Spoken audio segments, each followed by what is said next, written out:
Hello friends, स्वागत है आपका हमारे YouTube चैनल ऑनलाइन केमिस्ट्री पर। देखिए, आज हम नेचर ऑफ रूट्स के बारे में पढ़ेंगे। जो हमारा टॉपिक रहेगा नेचर ऑफ रूट्स है। इससे पहले हमने रूट्स को निकालना सीखा है।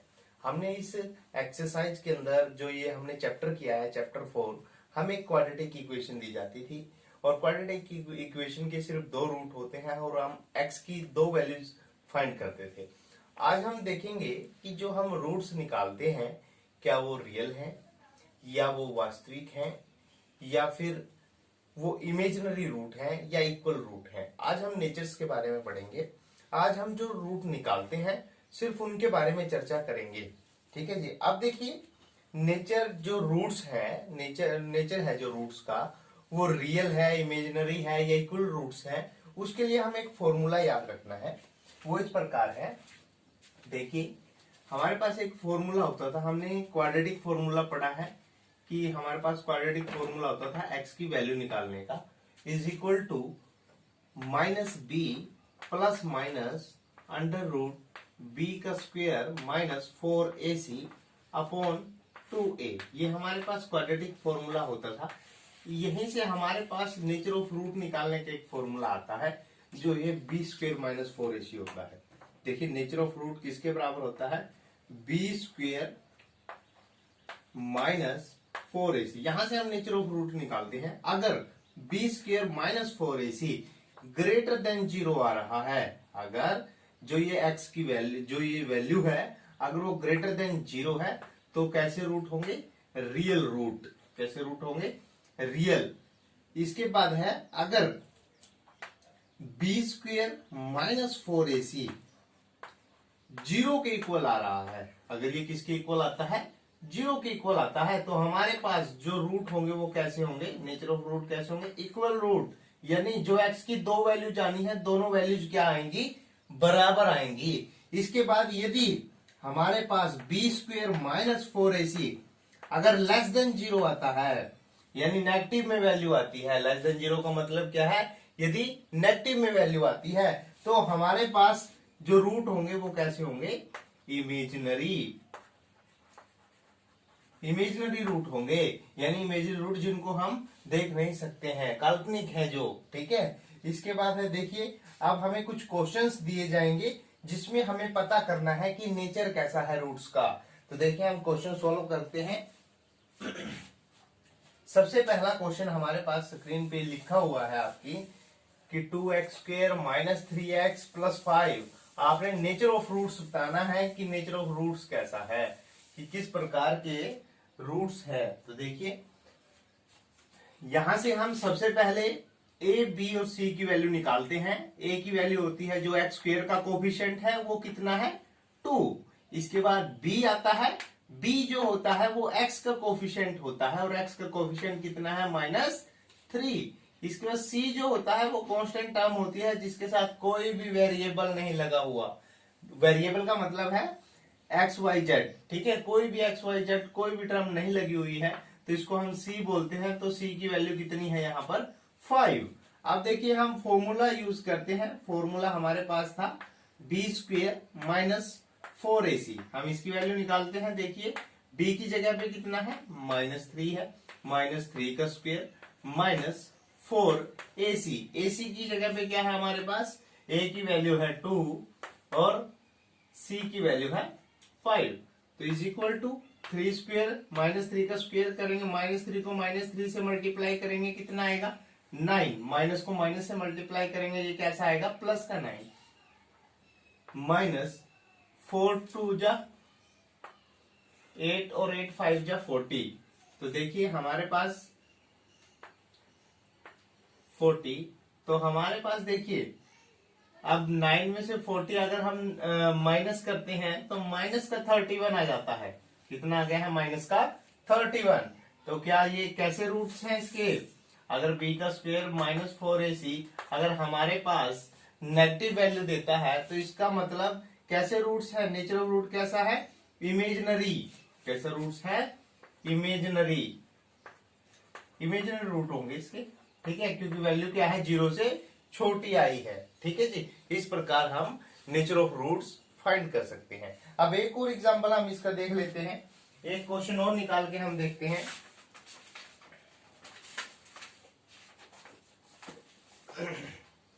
इसी का सेकंड पार्ट है और एक क्वेश्चन आपको दिया जाएगा, वो डिस्क्रिप्शन बॉक्स में आपको मिलेगा, वो आपने खुद से सोल्व करके देखना है। उसका आपने नेचर ऑफ रूट्स निकालने हैं कि नेचर ऑफ रूट कैसा है।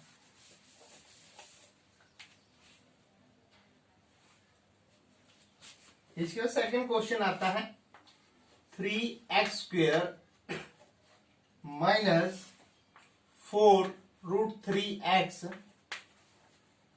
Plus 4 is equal to 0।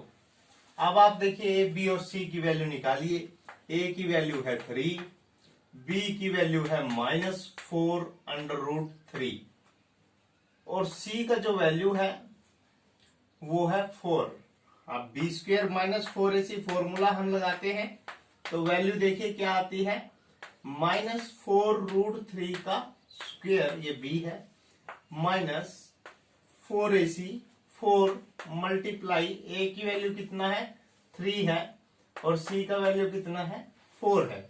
तो देखिए इसका स्क्वायर करेंगे, 4 का स्क्वायर कितना आएगा 16 आ जाएगा, माइनस को माइनस से मल्टीप्लाई करेंगे प्लस का आएगा और √3 का स्क्वायर कितना आएगा 3 आ जाएगा, माइनस 4 3 जा 12, 12 4 जा 48। तो देखिए यहां पर क्या आएगा, ये भी 48 है, ये भी 48 है, तो इज इक्वल टू कितना आ गया है 0। इसका मतलब जो रूट आएंगे वो कैसे आएंगे, इक्वल। कैसे रूट आएंगे, इक्वल रूट्स आएंगे और इसके रूट्स आप निकाल सकते हो। इसके रूट कैसे निकालेंगे, देखिए हमारे पास क्वाड्रेटिक फॉर्मूला होता है -b माइनस इंटू में b की वैल्यू, b की वैल्यू के आगे भी एक माइनस लगा हुआ है तो माइनस माइनस क्या हो जाएगा प्लस 4√3 प्लस माइनस √b का स्क्वायर माइनस 4ac। अच्छा मैं फॉर्मूला पहले लिख देता हूं। देखिए बच्चों आपने फॉर्मूला जरूर लिखना होता है। अगर आप फॉर्मूला लिखोगे तो जब इसको आप बार बार लिखोगे तो ये फॉर्मूला आपके याद रहता है। देखिए मेरे कैसे याद है, मैं इसको बार बार लिखता हूँ, -b प्लस माइनस √b का square minus 4ac upon 2a। ठीक है, अब आप देखिए -b है, -b का मतलब क्या है कि माइनस और b की वैल्यू माइनस और माइनस ये क्या हो गई है प्लस हो गया है, माइनस माइनस क्या हो गया है प्लस, प्लस माइनस। और देखिए b का स्क्वायर माइनस 4ac, अभी अभी हमने वैल्यू निकाला है, कितना आता है 0। 0 का रूट लेंगे तो वो भी क्या आएगा 0 अपॉन 2a, 2 मल्टीप्लाई a की वैल्यू कितना है 3, 3 2 जा 6। अब इसको हम डिवाइड कर देते हैं, देखिए 2 3 जा 6 और 2 2 जा 4। तो हमारे पास जो वैल्यू आई है 2√3 अपॉन 3 आ गई है। तो दूसरी वैल्यू भी क्या आएगी, यही आएगी, क्योंकि हमारे पास जो रूट है वो कैसे आएंगे इक्वल रूट। कैसा है नेचर, इक्वल रूट है, इक्वल रूट्स। ठीक है, इक्वल रूट्स हैं तो इसका मतलब दोनों इक्वल आएंगी वैल्यूज। तो ये देखिए दोनों क्या है इक्वल वैल्यूज हैं। इस प्रकार हम रूट फाइंड कर सकते हैं। ठीक है, नेचर ऑफ रूट भी फाइंड कर सकते हैं, उसके बाद हम रूट निकाल के भी देख सकते हैं और इस चीज को प्रूव कर सकते हैं। ये हमारे नेचर ऑफ रूट्स के क्वेश्चन थे। अब इस एक्सरसाइज के देखिए लास्ट एक्सरसाइज है, ठीक है, बहुत ध्यान से आपने करनी है। इससे भी 1-2 बार क्वेश्चन पूछा गया है, लेकिन इससे पहले वाली जो हमने एक्सरसाइज की है 4.3, उससे हमेशा एक क्वेश्चन पक्का पूछा जाता है। तो मतलब हर बार उससे क्वेश्चन आता है, तो उसको आपने बहुत अच्छे से करना है। अगर कोई हमारे चैनल पर अभी नया आया है तो आप हमारी जो पिछली वीडियोस हैं उनको आप प्लेलिस्ट में जाके देख सकते हैं। 10th का प्लेलिस्ट है, उसमें आपको 10th क्लास की मिलेंगी, और जो हमारा 11th का है तो उसमें आपको 11th की वीडियो मिलेंगी, और जो हमारा बीएससी क्लास का प्लेलिस्ट है उसमें आपको बीएससी क्लास का केमिस्ट्री का जो है वो सभी वीडियो मिलेंगी। अब देखिए अगला क्वेश्चन आता है कि आपको नीचे क्वाड्रेटिक इक्वेशन दी गई है और आपने k का वैल्यू फाइंड करना है। आपने k का वैल्यू फाइंड करना है और उसके बराबर रूट है। बराबर रूट का मतलब क्या होता है, पहले ये समझिए आप। जब आपको क्वेश्चन में ये पहले ही बोल दिया जाए कि आपको k का वैल्यू फाइंड करना है और आपको जो क्वाड्रेटिक इक्वेशन दी गई है उसमें आपको इक्वल रूट है, उसके रूट कैसे हैं, इक्वल। तो रूट इक्वल होने का मतलब क्या होता है, b का स्क्वायर माइनस 4ac पहले ही 0 के बराबर है। ठीक है, अब आपको जैसे ही इक्वेशन दी गई है, इक्वेशन है, देखिए मैं इक्वेशन लिख लेता हूं। इसके दो पार्ट है, एक पार्ट आपने खुद करना है, एक पार्ट मैं आपको करवा देता हूं। 2x स्क्वायर है प्लस kx है प्लस 6 है, सॉरी प्लस 3 है इज इक्वल टू 0। अब आप देखिए a की वैल्यू कितना है, 2 है, b की वैल्यू कितनी है, k है, और c का वैल्यू कितना है, 3 है। तो मैं इसमें वैल्यू पुट करता हूं कि b का स्क्वायर माइनस 4ac, क्योंकि इक्वल रूट है, पहले ही दिया गया है क्वेश्चन में, इज इक्वल टू 0। b का स्क्वायर कितना आएगा, k स्क्वायर आ गया है माइनस 4ac, 4 मल्टीप्लाई a की जगह 2 है और c की जगह कितना है, 3 है, इज इक्वल टू 0। तो देखिए k स्क्वायर माइनस 4 2 जा 8, 8 3 जा 24 इज इक्वल टू 0। तो k square is equal to 24। और जब देखिए हम यहां से स्क्वायर हटाएंगे तो k की वैल्यू क्या आ जाएगी, अंडर रूट 24 आ जाएगी। अब इसके हम फैक्टर कर सकते हैं। फैक्टर कैसे करने हैं, आप इसको ऐसे एलसीएम कर सकते हैं। 12 आएगा, फिर 6 आएगा, फिर 3 आएगा और 3 बन जा 3 आ जाएगा। तो देखिए इसको मैं ऐसे कर सकता हूँ 2 इंटू 2 इंटू 2 इंटू 3।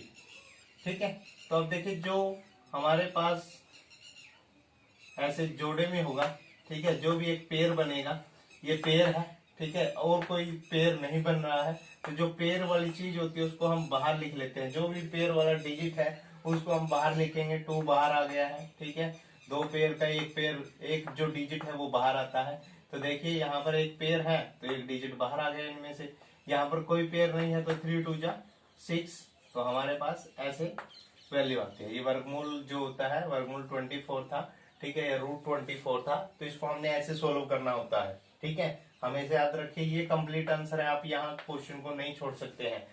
ठीक है, अगर आपने कंप्लीट करना है तो आपने ऐसे उसको ब्रेक करना है, उसके फैक्टर करने हैं, फैक्टर के बाद देखना है कि कौन कौन से पेयर बनते हैं, पेयर के बाद उनको बाहर लिख लेना है, जो पेयर नहीं बनते उनको मल्टीप्लाई करके रूट के अंदर लिखना है। ठीक है जी, ये हमारा आंसर है।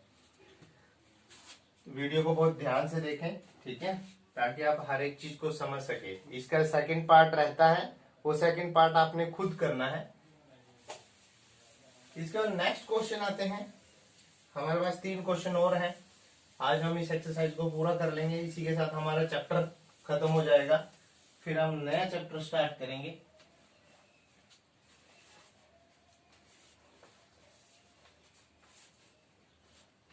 नेक्स्ट है कि हमने ऐसा एक मैंगो एवलन के बारे में बताना है जिसकी लंबाई चौड़ाई से दुगनी हो, जिसकी जो लंबाई है, जिसकी जो लेंथ है is twice than its breadth, और जो इसका एरिया है is equal to 800 metre square. आपने बताना है कि क्या यह संभव है या नहीं, ये क्या ये पॉसिबल है या नहीं। तो देखिए हम देखिए सबसे पहले तो हमें क्या है कि हमारे पास एक आम की बगिया है जिसकी लंबाई चौड़ाई हमें दी गई है, वो अलग अलग है। तो इसका मतलब वो आयत है। ठीक है, कहता है कि जो इसकी चौड़ाई है, जो इसकी लंबाई है वो चौड़ाई से दुगनी है। तो देखिए इसकी जो चौड़ाई है यानी जो इसकी ब्रेथ है वो अगर हम x ले लेते हैं तो इसकी जो लेंथ होगी वो कितनी होगी, 2x। ठीक है, तो देखिए हमें ऐसे लेट करके चलते हैं, let the breadth is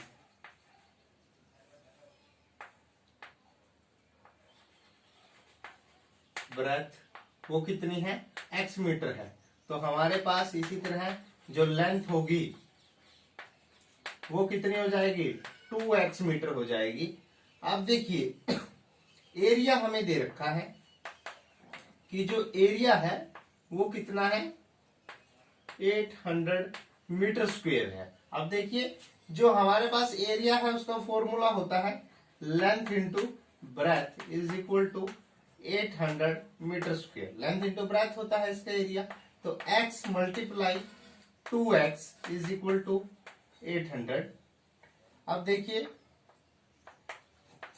2x square हो जाएगा इज इक्वल टू 800। अब ये 2 इसके डिवाइड में चला जाएगा, इधर मल्टीप्लाई में है तो दूसरी साइड कहाँ चला जाएगा, डिवाइड में चला जाएगा। तो कैंसल आउट करने के बाद हमारे पास कितना आएगा, 400। अब x square is equal to 400। जब यहां से स्क्वायर हटाएंगे तो हमारे पास इस साइड आके ये क्या हो जाएगा, वर्गमूल हो जाएगा। और वर्गमूल ये 400 किसका होता है, 20 का। देखिए हमारे पास अब जो 400 होता है वो 20 का रूट होता है, तो x इज इक्वल टू आ गया है 20। अगर x की वैल्यू 20 है तो देखिए हमारे पास जो ब्रेथ है वो 20 आ गई है, तो लेंथ हमारे पास कितनी आएगी, 20 इंटू 2 वो कितनी आ जाएगी, 40। ठीक है, और लेंथ को ब्रेथ से मल्टीप्लाई करेंगे तो हमारे पास कितना आएगा, 800। ठीक है, तो इसका मतलब हमारा जो लेंथ ब्रेथ है वो बिल्कुल राइट है। तो इस प्रकार हम चेक कर सकते हैं, तो it is a possible term. ठीक है, ये पॉसिबल है जो हमें स्टेटमेंट दी गई है। अब नेक्स्ट क्वेश्चन आता है,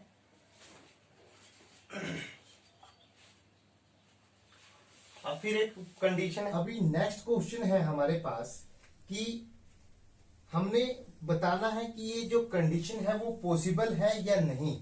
हमें दिया गया है कि दो फ्रेंड्स हैं जिनकी एज का जो सम है वो 20 ईयर है, और 4 साल पहले यानी बिफोर 4 ईयर, तो उनकी जो आयु का गुणनफल है वो 48 है। यानी जो उनकी आयु का मल्टीपल है या जो प्रोडक्ट है वो 48 है। हमें बताना है कि क्या ये कंडीशन संभव है या नहीं। तो देखिए पहले हम इसके लिए एक क्वाड्रेटिक इक्वेशन बनाते हैं, देन हम उसके रूट्स का नेचर फाइंड करेंगे। अगर रूट्स रियल आते हैं या इक्वल आते हैं तो यह संभव है। इफ यदि रूट जो है वो इमेजिनरी आ जाते हैं, रूट का जो नेचर है अगर वो इमेजिनरी आता है तो ये कंडीशन पॉसिबल नहीं है। तो देखिए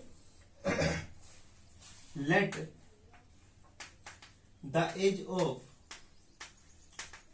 अब दो फ्रेंड है, the age of first friend, जो फर्स्ट फ्रेंड है उसकी एज हम मान लेते हैं कि x ईयर है, और दोनों का जोड़ है 20। तो अगर हम 20 में से एक फ्रेंड की जो एज है उसको माइनस कर देंगे तो दूसरे की आ जाएगी। Let the age of second friend, जो उसका सेकंड फ्रेंड है उसकी एज कितनी आ गई है, 20 माइनस x ईयर। अब आप देखिए 4 वर्ष पूर्व, यानी एक होता है 4 वर्ष बाद का मतलब होता है कि उसमें हमने कुछ ऐड करना है। लेकिन यदि 4 वर्ष पूर्व की बात कर रहा है यानी बिफोर 4 ईयर या आफ्टर 4 ईयर, ठीक है, आफ्टर तो होता है तब तो हम ऐड करते हैं, बिफोर की अगर बात कर रहा है तो हमने इसमें से माइनस करना है। तो देखिए बिफोर 4 ईयर फर्स्ट फ्रेंड की एज हमने लिखनी है, the age of first friend, the age of first friend before 4 year, first friend before 4 year. अब 4 साल पहले उसकी आयु कितनी थी, आज मान लो x है तो आज से 4 साल पहले कितनी थी उसकी उम्र, 4 साल माइनस कर देंगे, x माइनस 4 ईयर। इसी प्रकार जो हमारे पास सेकंड फ्रेंड है उसकी भी 4 साल पहले आयु कितनी थी, इसमें से भी हम 4 माइनस कर देंगे, -4। तो देखिए 20 में से 4 माइनस किया हमने तो आ गया 16 माइनस x ईयर। अब कहते हैं कि जो उनका मल्टीपल है, जो उनका प्रोडक्ट है दोनों की एज का, यहां लिखते हैं हम अकॉर्डिंग टू क्वेश्चन। कहने का मतलब है जो हमें प्रश्न अनुसार, जो प्रश्न में दिया गया है वो देखिए क्वेश्चन में हमें क्या दिया गया है कि इन दोनों का product x minus 4 multiply 16 minus x, दोनों का प्रोडक्ट जो है वो किसके बराबर है, दोनों का जो प्रोडक्ट है वो 48 है। वो कितना है, 48 है। तो देखिए अब हमने इसको मल्टीप्लाई करना है, x को जब हम इससे मल्टीप्लाई करेंगे 16x आ जाएगा, x को माइनस एक्स से करेंगे तो माइनस एक्स स्क्वेयर आ गया है। हम -4 को इससे करेंगे तो -64 आ गया है।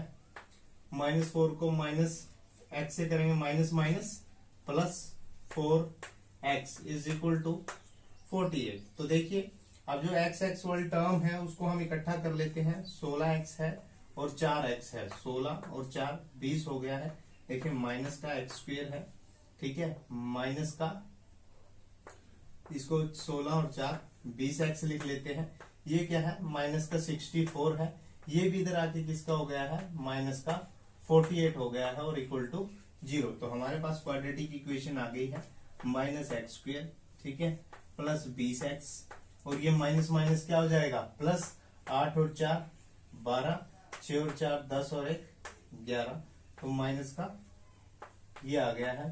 तो अब देखिए हमारे पास a की वैल्यू कितनी है, तो यहाँ पर देखिए हम a b c की वैल्यू निकाल लेते हैं। x का कोएफिशिएंट है -1, तो a की वैल्यू कितनी है, -1 है। b की वैल्यू कितनी है, 20 है और c का वैल्यू कितना है, -112 है।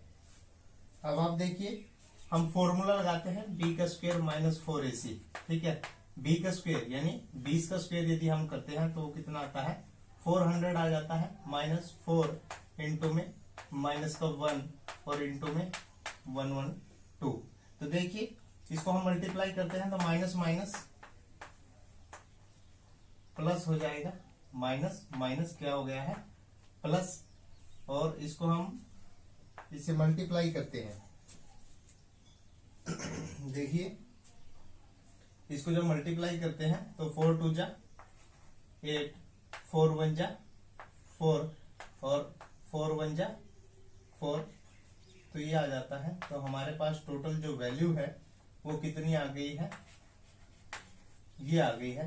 तो इसका मतलब ये पॉजिटिव वैल्यू है, तो ये 0 से बड़ा आंसर है। तो इसका मतलब ये कंडीशन क्या है, पॉसिबल है, क्योंकि रियल रूट आएंगे। कैसे रूट आएंगे इसके, रियल रूट आएंगे, इट इज पॉसिबल वैल्यू, ठीक है। इसके बाद नेक्स्ट आता है, लास्ट क्वेश्चन है हमारे पास।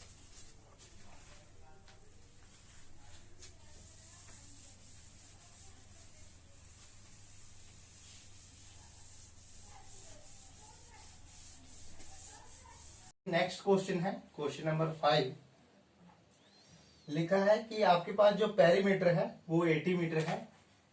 जो पेरीमीटर है, ठीक है, वो आपको 80 मीटर दिया गया है और जो एरिया है वो 400 मीटर है। जो एरिया है वो आपका 400 मीटर स्क्वायर है। कहता है कि एक ऐसा पार्क बनाना संभव है या नहीं। हमें ये बताना है कि हमारे पास एक पार्क है जिसका पेरीमीटर 80 हो और जो एरिया है वो 400 हो। क्या हम ऐसा पार्क बना सकते हैं, इट इज पॉसिबल और नॉट। हमने ये बताना है कि ये पॉसिबल है या नहीं। एक कंडीशन है और इसकी लंबाई चौड़ाई भी हमने फाइंड करनी है। हमने क्या है, इसकी लंबाई भी बतानी है और इसकी चौड़ाई भी बतानी है। तो देखिए हमें जो भी चीज निकालनी होती है उसको हम लेट करके चलते हैं, ठीक है। अभी हमें देखिए लेंथ को लेट करके चलना है। लेंथ को कर लेते हैं, चाहे हम ब्रेथ को भी कर सकते हैं, ठीक है। Let the length of park, the length of park. अब हम पार्क की लेंथ को लेट करके चले हैं तो लेंथ हम मान लेते हैं कि x मीटर है। लेंथ कितना है, x मीटर है। अब देखिए हमें ब्रेथ निकालना है। अगर हमें ब्रेथ निकालना है तो हम ब्रेथ कैसे निकालेंगे। हमारे पास ब्रेथ हमें नहीं पता है लेकिन पेरीमीटर पता है। पेरीमीटर जो होता है, perimeter is equal to 2 length plus breadth की इक्वल होता है। 2 लेंथ प्लस ब्रेथ, पेरीमीटर की वैल्यू पता है वो हम यहाँ पे रख देते हैं 80। 2 लेंथ की वैल्यू हमें पता है x है, प्लस ब्रेथ कितना है b है, उसका हमें नहीं पता है, वो हमें निकालना है। तो देखिए 2 मल्टीप्लाई में है तो इधर यहाँ किस में आ जाएगा, डिवाइड में आ जाएगा। तो 80 के डिवाइड में अगर 2 आता है तो हमारे पास भाग करने के बाद वैल्यू कितनी आएगी, 40 आ गई है। और यहाँ पर क्या है, x प्लस b है। तो यहाँ से हम b की वैल्यू निकाल लेते हैं, x को इधर लेके आएंगे तो ये इधर आके किसका हो जाएगा, माइनस का हो जाएगा। तो हमारे पास ये ब्रेथ आ गई है 40 माइनस एक्स। ठीक है, अब हमारे पास एरिया दे रखा है कि जो एरिया है वो कितना है 400 मीटर स्क्वेयर। अब एरिया का फॉर्मूला होता है length into breadth is equal to 400 metre square. Length हमारे पास x है, मल्टीप्लाई में ब्रेथ अभी अभी हमने निकाली है कि 40 माइनस एक्स है इज इक्वल टू 400। अब इसको मैं मल्टीप्लाई करता हूं x को, 40x आ गया है माइनस एक्स स्क्वेयर है इज इक्वल टू 400 है। तो देखिए इसको मैं ऐसे लिख लेता हूं, माइनस का एक्स स्क्वेयर है, ठीक है, और प्लस का 40x है इज इक्वल टू इस 400 को मैं बराबर से इधर लेके आता हूं तो ये माइनस का हो जाएगा, इधर प्लस का है तो इक्वल से इधर लेके आएंगे माइनस का हो जाएगा। अब या तो आप माइनस कॉमन ले लीजिए, अगर माइनस कॉमन नहीं लेना है तो आप इसको एज इट इज भी रख सकते हैं। चलो मैं माइनस कॉमन ले लेता हूं, तो मेरे पास जो इक्वेशन आएगी उसके निशान चेंज हो जाएंगे बस माइनस कॉमन लेने से। अगर मैं इसको माइनस से मान लो मल्टीप्लाई कर देता हूं तो माइनस माइनस ये प्लस हो जाएगा, ये माइनस का 40x है और ये प्लस का 400 हो जाएगा इज इक्वल टू 0। अब हम इसके फैक्टर भी कर सकते हैं, ठीक है, और इसको हम इसके फैक्टर भी कर सकते हैं और क्वाड्रेटिक फॉर्मूले से भी सोल्व कर सकते हैं क्योंकि हमने लेंथ ब्रेथ दोनों बताना है। ठीक है, तो देखिए मैं इसके फैक्टर कर लेता हूं, मल्टीप्लाई करे तो 400 आना चाहिए, प्लस माइनस करे तो 40 आ जाना चाहिए। देखिए 400 जो है वो स्क्वायर होता है 20 का, और 20 और 20 कितना होता है 40। तो इसका मतलब जो फैक्टर होंगे वो ये हो जाएंगे एक्स स्क्वेयर माइनस का 20x और माइनस का 20x, तभी आएगा ना प्लस का माइनस का 40 जब दोनों किसके होंगे माइनस के, और प्लस का 400 है इज इक्वल टू 0। तो यहां से हम x की वैल्यू निकाल लेंगे। तो देखिए यहां से क्या कॉमन आ गया है, x कॉमन आ गया है और अंदर क्या बचा है x माइनस 20। यहाँ से क्या कॉमन आ गया है 20 कॉमन आ गया है, तो अंदर क्या बचा है x माइनस 20। ये माइनस का निशान क्यों आया है, क्योंकि हमने माइनस को कॉमन लिया है तो इसकी वजह से निशान चेंज हो जाते हैं। तो हमारे पास दो वैल्यूज आ गई है x माइनस 20 और x माइनस 20, दो फैक्टर आ गए हैं। तो यहां से हम x की वैल्यू निकाल लेंगे। अब x की वैल्यू कितनी आएगी, देखिए x की वैल्यू हमारे पास 20 आ गई है, x इज इक्वल टू 20, और यहां से भी x की वैल्यू क्या आ गई है 20 आ गई है। तो देखिए हमारे पास जो लेंथ है वो भी कितनी है 20 है, और ब्रेथ भी कितनी है 20 है। ठीक है, तो हमारे पास देखिए यहाँ पर x की वैल्यू 20 आ गई है, तो हम ब्रेथ का हमारे पास ये आया था 40 माइनस एक्स है, तो हम x की वैल्यू जब यहाँ पे पुट करेंगे तो हमारे पास ये भी कितना आएगा 20 आ जाएगा। यानी लेंथ और ब्रेथ दोनों किसके इक्वल आ गए हैं 20 के इक्वल आ गए हैं। तो ये हमारा क्वेश्चन था। तो इस प्रकार हमने देखिए लेंथ और ब्रेथ कैलकुलेट करना सीख लिया है, और ये हमारे जो नेचर ऑफ रूट्स है वो निकालना आज हमने सीखा है। आशा करते हैं कि आपको अच्छे से समझ आया होगा। अगर वीडियो अच्छा लगा है तो चैनल को जरूर सब्सक्राइब करें, वीडियो को लाइक करें। Happy learning.